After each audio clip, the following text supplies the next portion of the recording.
Thank you, Michael. And thank you, Mark, for inviting me to this conference. I'm happy to be here and present this work. So this is going to be a little bit different, this presentation, than the previous two. This is going to be a bit more theoretical, but hopefully some of the hypotheses that emerge from this modeling work might inform some behavioral experiments that some of you might conduct in the future. We've been, as a co-author team, this is joint work with Yael, who's in the audience, and another colleague of ours, Phil Pfeiffer at Darden. We've been thinking about ways to test this out in the lab, and if you have any suggestions after you see what we present here, I would love to hear about experimental design ideas. Okay, so we're going to do a mix of things here. We're going to put some game theory together with some wisdom of crowds aggregation. Aggregate probability forecasts that come from forecasters who are going to act in a strategic way. So oftentimes forecasts are thought of as being biased or distorted because of cognitive biases. But here what we're going to talk about is biases or distortions in what you say versus what you actually believe because of motivational biases. So the incentives in the system that cause you to say something different than you actually believe. And then we're going to study what happens when we aggregate up those things you say that are different than what you believe. And compare that to the baseline.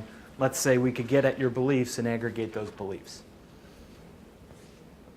So hence the title, Wisdom of Competitive Crowds. We're going to look at these strategic forecasters and how aggregation of their strategic forecasts affect the wisdom of crowds.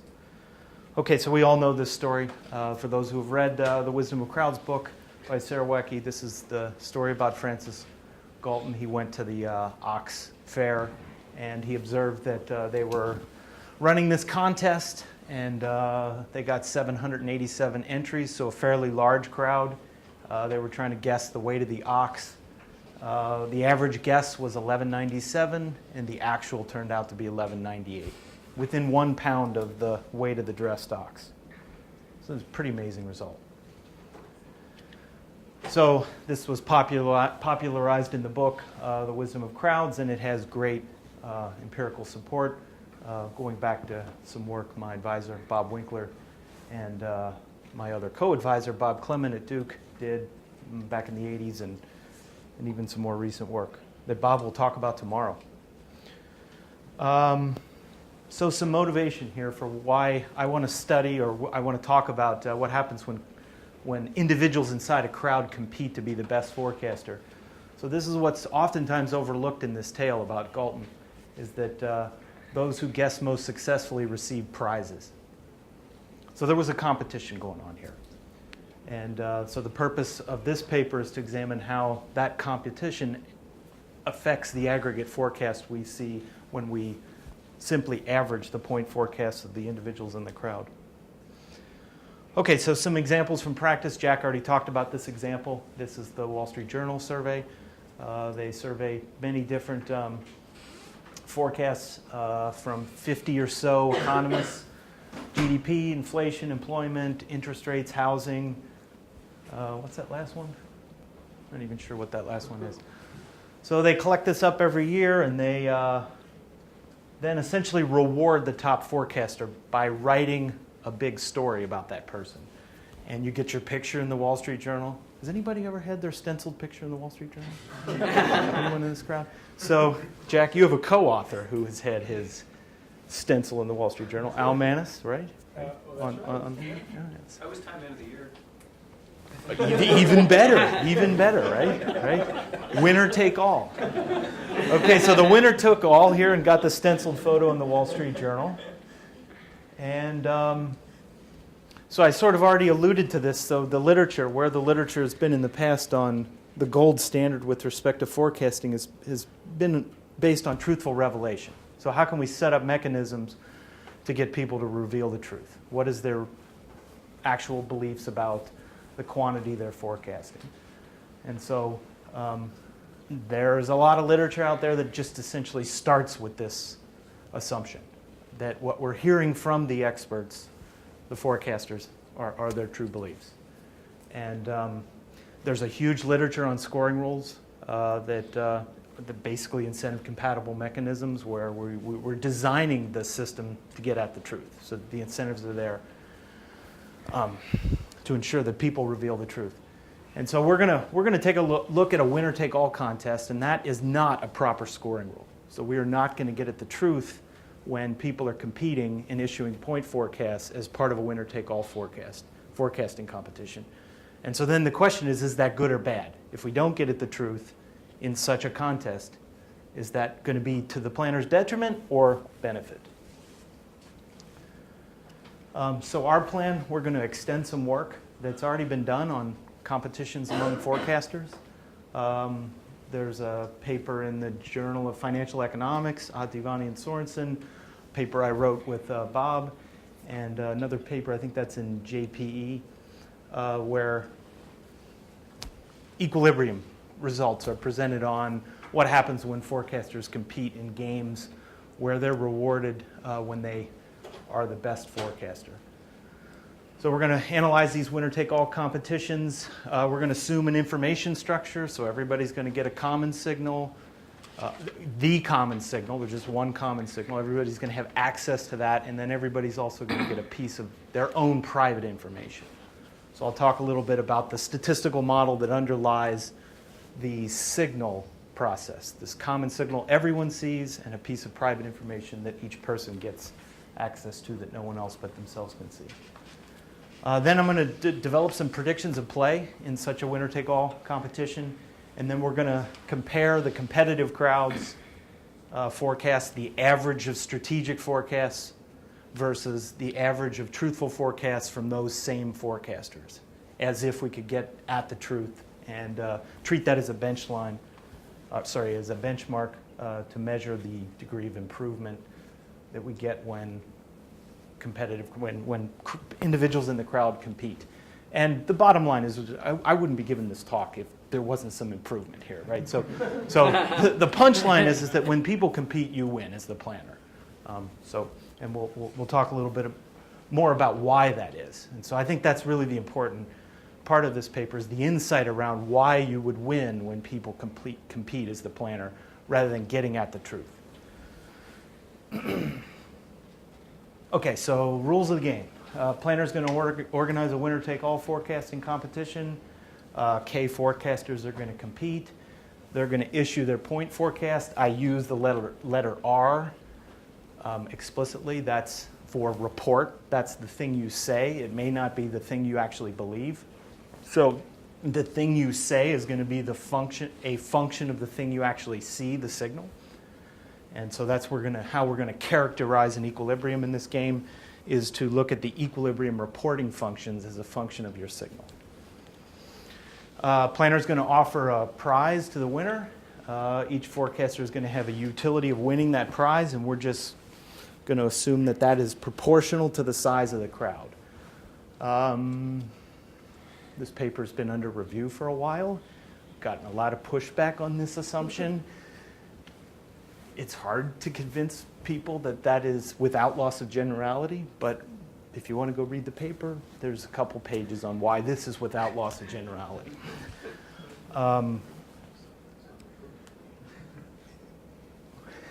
Each forecaster's objective then is, of course, to maximize expected utility. So we're going to start with a normal information structure where there's this latent quantity that just sort of ties all the observables together. That's theta here. It's drawn from a normal distribution. And then the observables are drawn from other normal distributions that are centered around that latent parameter. This is just a convenient device to correlate signals and correlate signals with the actual realization X. So the S is the common signal that everyone sees. The Sj, that would be forecaster J's private signal, and the X is the quantity of interest itself that we're all trying to forecast. And so this normal information structure is just a nice way to tie all of this together in a way that you might empirically observe out in the world. We also took a look at another information structure, a gamma-gamma information structure, which would hold for a quantity that is just on the positive reals, and I'll present some results, a numerical study on that alternative information structure a little bit later. Okay, so it's not hard to just do the Bayesian updating here. If I'm an individual forecaster, I see the common signal, I see my private signal, what is my expectation, or what would be my best point forecast if I were going to just simply reveal the truth or face something like a mean squared error. I would do a simple linear weighting between, linear pull between this mu, which is a combination of the parameter on the latent variable, the prior for the latent variable, and whatever the public signal, the common signal came out to be, plus some weight on my private signal. So it's a really simple posterior belief for the quantity of interest itself. Each individual has his own weight. I can't tell from the notation whether weight's common across individuals. Or Yeah, this T is common across individuals. So the T stands for truthful. And so this is a symmetric game. So nobody has any advantage in terms of skill level. They're going to each use the same weight. So whatever they all see as this public information, they're going to take 1 minus the truthful weight on the private signal plus the truthful weight on the private signal times whatever their private signal is. That will be their posterior expectation for X, the thing they're actually trying to forecast. Okay. All right, so our first result is a limiting result. So this is as the crowd grows large. So as we let K, which is also the size of the prize or the utility of the prize, as I mentioned earlier, this is without loss of generality. We're going to let that that K go to infinity. So we're just going to think about in the limit as this crowd gets really big, what happens to the equilibrium, or what is the equilibrium strategy for this game? And it turns out that it's also a linear reporting strategy. It's linear in your private signal. And it's got a weight WE instead of WT, the truthful weight. And that WE is higher than WT. So the weight you put on the private signal when you're competing in a very large crowd is higher than what you would put on your private signal if you would just report the truth. And then I'll talk a little bit more about the significance of that, putting more weight on your private signal versus the common information that everybody has. It has important implications for the planner. Okay, so what is the intuition behind this result? Why is this equilibrium weight higher than the truthful weight? So it basically goes like this. So the truthful reporting gives you the best chance to be close to the outcome. But with so much weight on the public signal, you're likely to also be surrounded by a lot of people. So you got to find a way to kind of do the trade-off. You want to be close to the outcome, but you also don't want to be around a lot of people. So if you put a little bit more weight on your private signal, which is private, it's yours, you're unlikely to be around a lot of people when you put a little bit more weight on that. You have a better chance at winning this contest. And so that's the essential intuition for why that WE, the equilibrium weight on your private signal, is higher than the truthful weight. Okay, but that's not the end of the story. In this information structure, unfortunately, what can happen is you get so packed in with your private signals, there's so much correlation with the private signal that when you put a lot of weight on the private signal, there's still a lot of people around you. And so what do you want to do in that case? What happens when you, let me go back here. This equilibrium has a big condition on it. So in the information structure, there's this important parameter n. And n has to be between 0 and 1 for this equilibrium to hold. And this n shows up here in the precision. This is mean and precision, the precision of the private signal around the latent variable theta. So that n also controls the correlation in the signals. So as n goes up, there's more precision in that signal around the latent variable. There's going to be more correlation in the private signals. People are going to be more tightly packed around you, more clustering in the private signals, which causes a problem for the forecaster because then putting a lot of weight on that private signal doesn't really differentiate you from the other folks. So what's going to happen in that situation?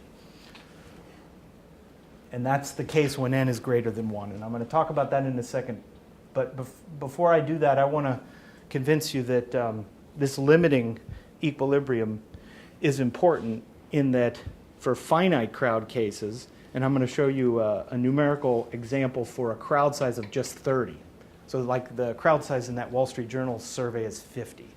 So here's a numerical example for a crowd size of 30 with the normal information structure here on the left and the gamma information here on the right. And what I've got is 3 lines on each of these plots. The top line is as k goes to infinity. The number of forecasters goes to infinity. That's the limiting equilibrium. This solid line is k equals 30. This is the finite crowd equilibrium. And there's a proposition in the paper where we characterize the first order condition for a best response in this forecasting competition, and we just numerically approximated the equilibrium, that first order condition essentially, for this k equals 30. And you can see it's very close to the limiting equilibrium. So even when it's a smaller crowd, like k equals 30, you still want to put a lot of weight on your private signal. So this is the private signal down here. On this axis, this is what you say. So this is what you've heard. This is the information you have. This is what you actually say. Here's the truth. This is what you should do in terms of truth.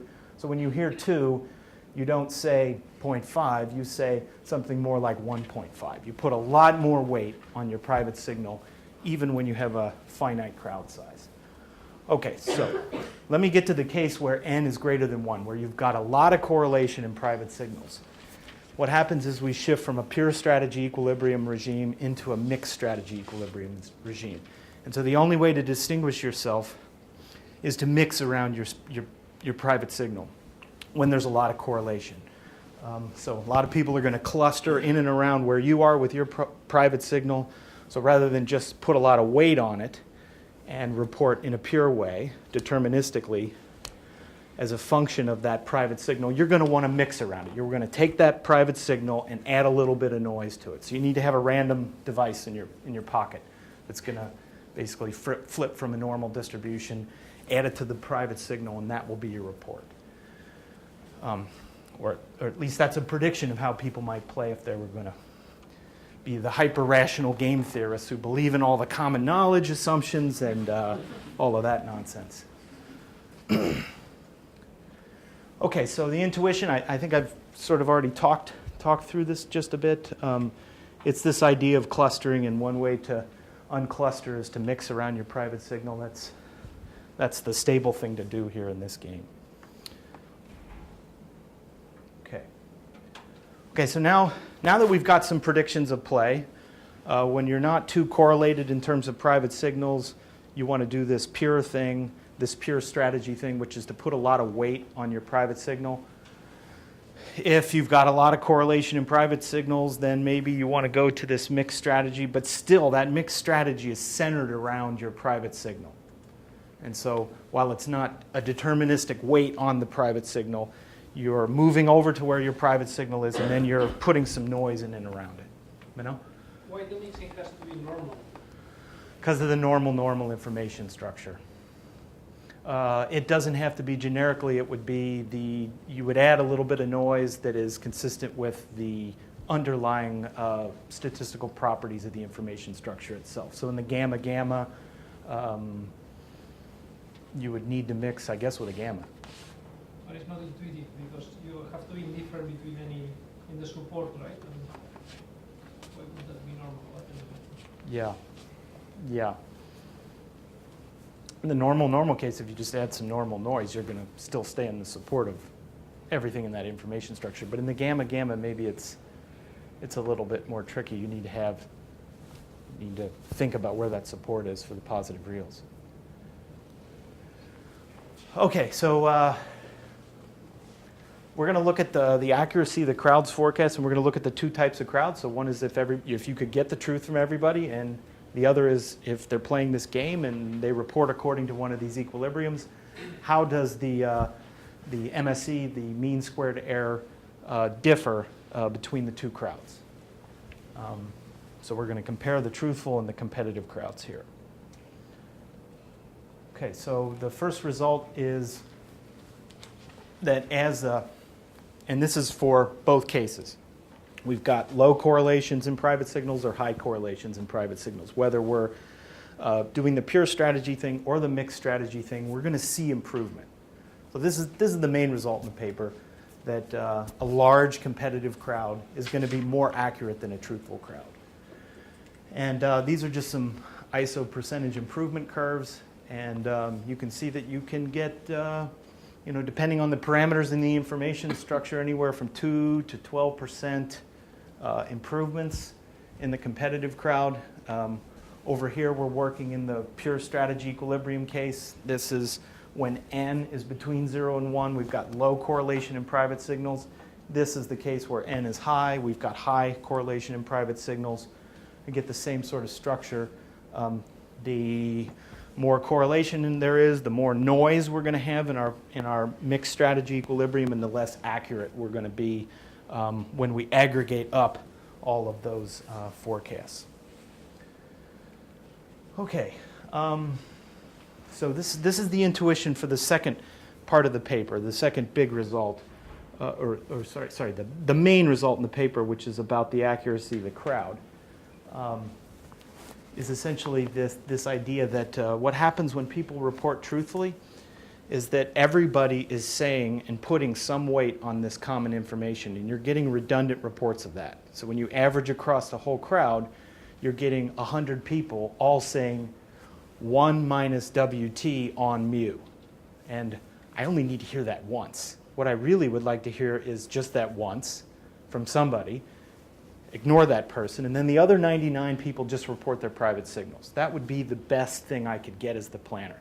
But when everybody puts some weight on that common signal, and if I as the planner don't know what that is, then I'm losing some information here. And so this has been observed in the literature. A paper, an accounting paper. Yep, Tom? I thought the common signal was not the mean of the distribution, but just a sample of the distribution. And the expected value for multiple samples would be the mean. So you're saying that when they report truthfully, they just report whatever the sample was that everyone saw? I didn't understand that. No, they're just putting some weight on that. If they would report the truth, or even in equilibrium, they're going to put some weight on that common information that everybody sees. The mu here, let me go back to the mu, so we have a sense for where mu is coming from. So mu is defined as this. It's a simple weighted average between mu naught, which is this prior parameter, on the prior this latent variable. And every one of the forecasters knows this common signal. And the planner may not know this. And so if everybody puts a lot of weight on this, we're hearing multiple copies of this in the report. I was thinking mu naught. I was getting the notation. Yeah. There's so many symbols running around in this model, it's hard to keep that straight.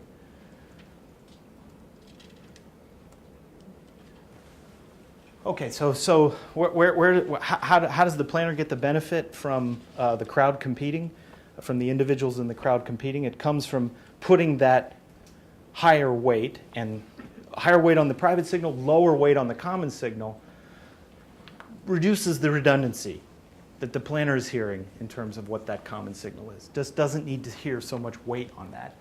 And of course, the best thing would be, as I described earlier, to hear the common signal from one person and then private signals from everyone else. That would be great.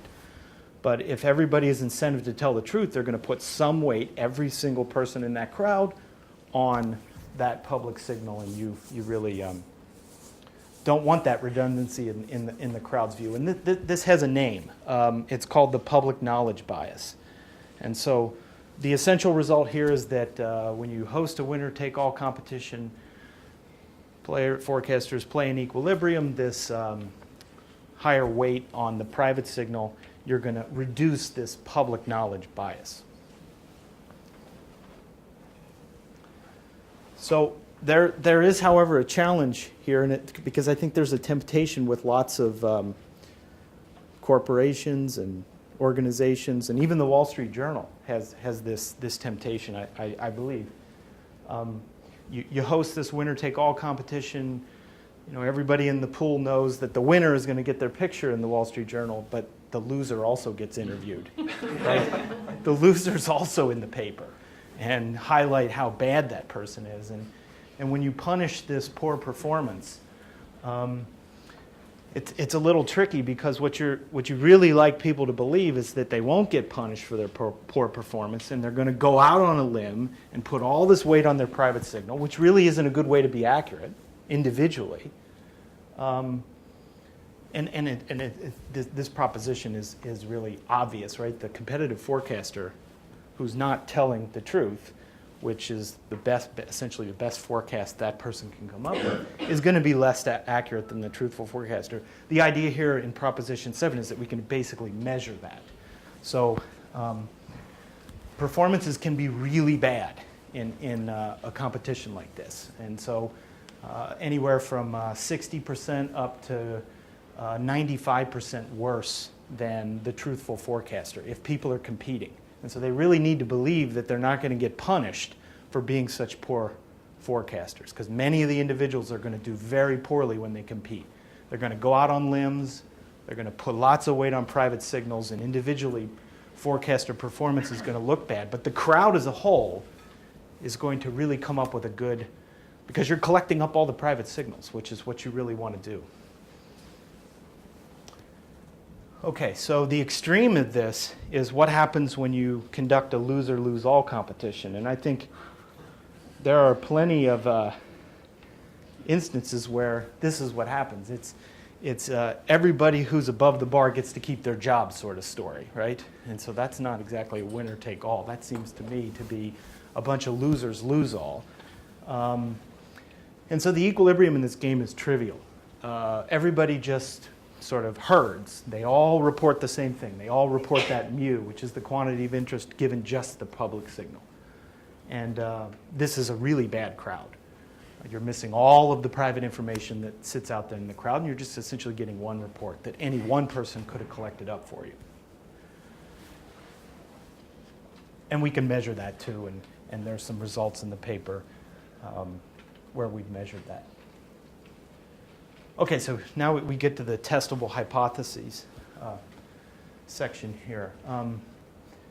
So I'm really curious about this in terms of correlations between people's private signals, to the extent that we can identify crowds that have private signals. What is the behavior? If you could take two groups, a crowd where there's lots of correlation in private signals, a crowd where there's very different correlation, and see if people play pure strategy versus mixed strategy. If you tightly pack them in and cluster them, private signals are very highly correlated. Do people play mixed strategies? Can you see any kind of randomness in the strategies that they pursue? So Casey, is everything that you've shown assume that that I would know like what's public and what's private in my information, or can I? Yeah. So this would.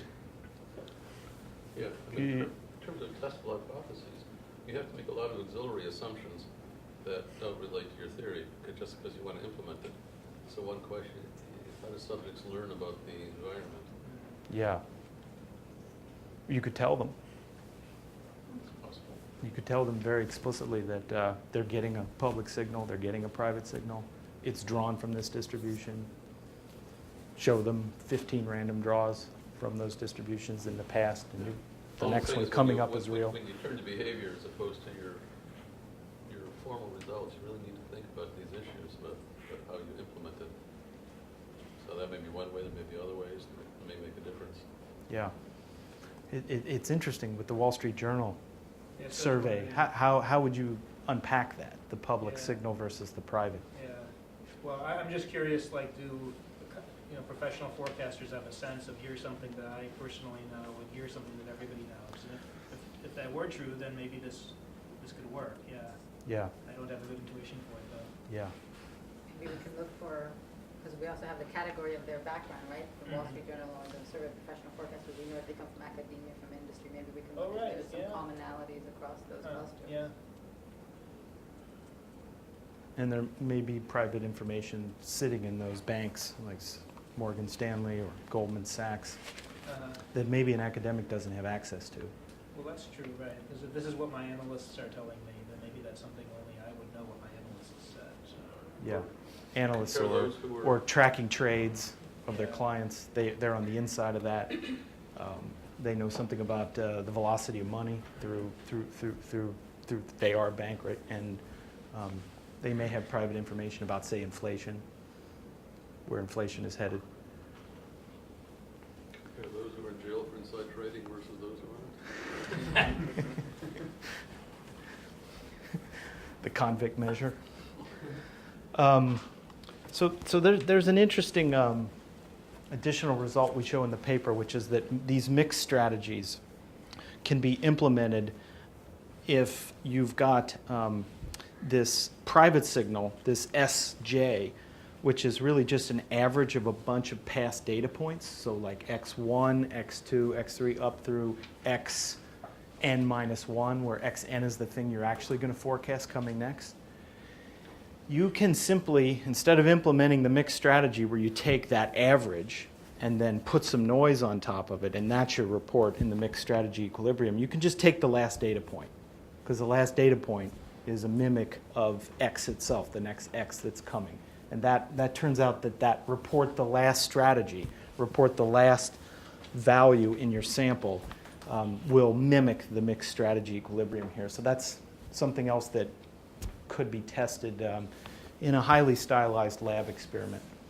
And of course, then the control group would be folks that are incented to tell the truth. They're not told that they're in a winner-take-all competition. Maybe they're just incented to minimize their mean squared error and paid dollars based on that. And that would encourage truthful reporting in that control group. You'd set up winner-take-all competitions with other groups where you were varying correlations to see what types of strategies people were playing. And so where does this meet the road? So how does the rubber meet the road in terms of practice? So David talked about prediction markets, and my sense is that Google's pursuing that as well, and that this is at the leading edge of practice when you've got large corporate environments, access to many managers who have forecasts about quantities, set up a big prediction market, get people to actively trade, they're watching their accounts, they're updating their buy and sell positions, and markets are getting cleared, and prices are posted, and there's a whole system around that. And our thought here is that maybe there's a better way to get at the wisdom of crowds, and that's to set up this winner-take-all competition. It's got sort of lower transactional costs for both the organization and I think for the individual. It's got lower cognitive load. You just have to do it once. You don't have to constantly think about how the price updates what your view is, right? Because when you look at a prediction market, you see a price and you're supposed to update on that, and then your forecast is changing for where it was originally. So there's all sorts of potential cost savings that a winner-take-all contest might offer an organization. And I think this is an interesting question going forward. How would you compare a prediction market setup, overall cost for the system versus winner-take-all forecasting competition? Because what we really need to think about is including the cost to the organization of maintaining these two systems, not just the benefits of the value you get from tapping into the wisdom of crowds, but there's this cost to accessing that information. And for those who would like to take a look at the paper, it's available on SSRN, The Wisdom of Competitive Crowds. Thank you.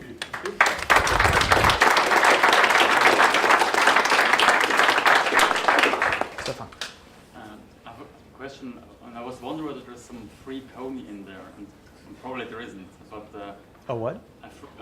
or a free lunch. So because in some sense there is this thing that if you, depending on the how correlated the private signal is, this is kind of given. Maybe you can estimate that as a planner. I was wondering whether there's a way to kind of tweak the whole thing. For example, to reward not only the top, but the top 2 people, the top 3 people, and this will change the incentives, but maybe very dramatically depending on how the error correlation is. Yeah. Because your problem is if n is larger than 1. Were you our reviewer on this paper? No. Because that's exactly the comment we got in the first But I round read on the this paper. Okay, but Oh. I'm not really. Okay. And okay, but so that you already. Yes, in the revision, we addressed that, and it turns out that the results are all the same. If you reward the top 2, the top 5, it just essentially matters that you're in that category. It doesn't matter whether it's the top 1 or not. These equilibrium results go through. The accuracy improvements for the crowd come from competition when there's a winners-take-all competition. But there's nothing to be gained, so it kind of just renormalizes everything. Or can you kind of tweak that depending on the how much the private signal is shared among people, or does it just doesn't matter? It just doesn't matter. So It just doesn't matter how many people at the top you reward. So it's 0 at the bottom and some positive prize at the top for any number at the top, and you'll get the same effect, same strategic behavior. It's independent of the number you reward at the top. The weights, the exaggerated weight changes? No, the weights do not change.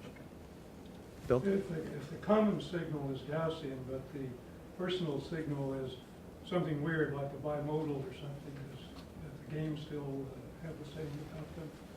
I don't know. I do not know. It's hard to analyze those just general informational structures. Yeah. Yes. Now, all the contestants get the same ex-ante distribution of things. So, given that you have made simulations, have you looked at cases where you have better ability to forecasters? Because at least analytically, it's very hard. But in case of trying to find examples, you might be able to do some make some headway, and that's very important because actually that's what you are trying to do in the real world. Is you have forecasters who personally have different abilities, and therefore you want to discriminate among them. Yeah. And that might So with this ex-ante symmetry, that's Yeah. sort of like Yeah. Well, I guess the way we see this is like this is how the auction literature started. They analyzed the symmetric game, got some insights out of that, and then they moved into the more difficult problem, which is the asymmetric game. And how do you even get out a numerical routine for approximating the equilibrium in the asymmetric game? It's a very hard problem. And I think that's a second paper for us. Yeah, I mean, even Or someone else who's really excited about this. two players with two contestants with different abilities. You can start with that. Oh, so we did the 2 contestant case here, and that's a really small crowd, and you don't get these effects with 2 contestants. You have to start getting up into the 20s and the 30s and beyond before you start to see the significant exaggeration on the private signal. In a symmetric game with just 2 people, you can actually see an exaggeration towards the common signal.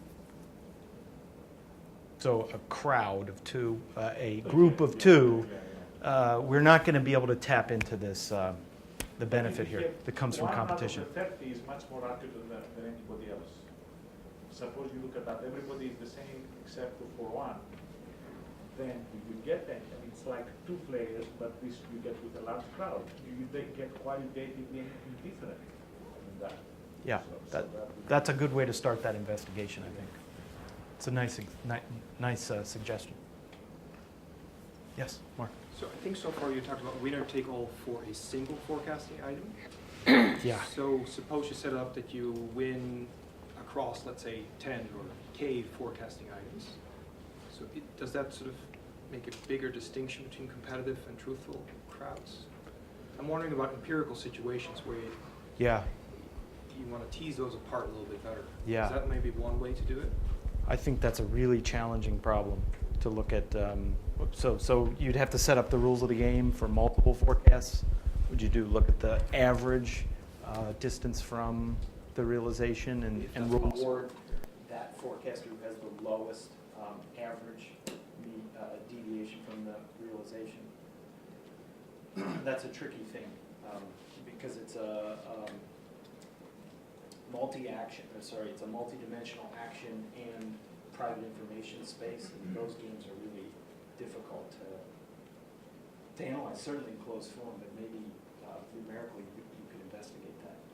Maybe intuitions are dangerous in those, I guess, strategic games, but my intuition would be that the mixing in of noise makes less sense if your performance is contingent on several items. Because with one item you can add noise to be the lucky one who by chance ends up being near the truth. But it makes much less sense the more, because the averaging actually gets the noise out. So the mixing in of the noise gets cancelled out by averaging your performance over several items. And maybe this would, for n larger one, converge more on just a pure private signal. Yeah, and I think this is better investigated in the lab with real subjects. Playing the game over multiple forecasts. That's right. Rather than try to build Which is out one the of your model. goals, right? Yes. To test this. Well, with multiple forecasts, you could set up multiple contests. Yes, or you could, give multiple prizes. Multiple Give them prizes. A prize for each forecast. Does that change people's behavior? They know they get a chance to enter multiple forecasts. There's probably some dynamic strategy that might make sense. There actually might mix in more noise because you want to win at least one of those competitions maybe. That's true. Yeah. But by averaging you maybe reduce the incentive to mix in noise because your noise will be averaged out anyway. Your average. Of course, then you've got a more complicated objective function if you want to win at least one of the competitions. Yeah, there's a super competition. Any more questions? Yes. I was wondering, it seems that the more people you have in your analysis, the more weighted the public information becomes, and that's the public information bias. I was wondering if there is a formula that can relate that to the competitive advantage, the advantage that you get in a one-person-take-all competitive simulation. I mean, it seems like because there's probably a linear relationship, the public information is weighted more the more people you have in your simulation. Maybe there's, some term you can put that factors out that extra weighting, and then would give you the same results, similar results that you would get with your competitive simulation. If you're the planner and you're done. Right. You can back that out. You can just reverse engineer it and you can average the private signals and do it properly with the public. Yeah, okay. So I guess the challenge then is separating what's private and what's public, figuring out what that difference is. Yeah, that's crucial. And it's not even clear that the individual forecasters would be able to do that. I mean, in a real we all world know. situation. This is a highly stylized model that we're just trying to use to get some insights into why a competitive crowd may beat a truthful crowd, where there's a different set of incentives set up for the competitive versus the truthful crowd. Hi, Robbie. So for experiments, it might be interesting if you think about stylized results, or Chinese are supposed to try to match what other people do, and Americans are trying to stand out. And I don't know about in this context, but just in general, if you do an experiment with people from Asian background, particularly Chinese, so it'd be interesting if something in your parameter on how much weight they put on the public signal would be culturally related, in your subjects. Yeah. Can you even get someone to engage in a competition when you say the winner's going to take all? What does that mean? I'm not sure, because I don't really know anybody that's done it for Chinese, do they want to win? They probably also want to win, but they often, when they respond in experiments, they'll give the answer they think other people are going to give. So I don't know in this experiment if that's what they would do, or if they try to stick out. There's a bias towards hurting them. Supposedly it's like the way of the mean, and you're trying to look like others. Whereas Americans would tend to say, oh, I want to look different. Anyway, it would be interesting to see if you could find that in that parameter. Yes. Closely related to the last two, and more of an observation, I guess, when you're looking for empirical inspiration. I was in 3 March Madness brackets, and they had 3 different scoring rules, and one of them clearly rewarded high risk, where upsets in the first round were highly paid off, and other ones were rewarding all the way through to getting the winner right was the most important thing. So 3, there's clearly one where you should take risks, one where you should be moderate, and one where you should be conservative. And I had no trouble thinking about the same set of estimations in those three different scoring contexts and producing three different answers. You on did produce three different answers. Right, right. Yeah. Very different. You know, if you're thinking about upsets, there are a bunch you can think of. And which was in the planner's interest? Most of the planner's interest. That's a really good question. I have to go back and look at it. So my only point was that introspectively, I didn't have much trouble generating different answers according to different scoring rules. It's brackets are more complicated than the sorts of tasks you're interested in here, but I'm wondering if people are able to change their estimates and give you multiple estimates under multiple criteria, but for the same problem, which would give you a chance, I think, to start factoring out the public and the private. Yeah, yes. In different ways. And one of those ways may be better for the planners. Right. That's a really good suggestion. Following that and Robin's comment, one way maybe to get at that is in some contests people have to come closest to X, and in others they have to come closest to the estimate, to the mean estimate of the group. And if the contest is to come closest to the mean estimate of the group, to focus more on the group, on the common information. Yeah. So this maybe those two contests combined would be a way to separate that out. Yes. There's something called a competitive scoring rule, which is instead of getting everybody getting their own scoring rule, you get your own scoring rule and you subtract away the average of everyone else. Yeah. And that way it becomes budget balance. Is this I wonder if that the prelude result? Kilgore or check, yeah, and then, no, it's not. I think it's Kilgore or check, but I wonder if that would be enough to get the same kind of effect. Yeah. As the winner take all the time. Yeah, yeah. Similar to what they do in the public knowledge. Yeah, that's an interesting suggestion. Should be out. Okay. Thank you.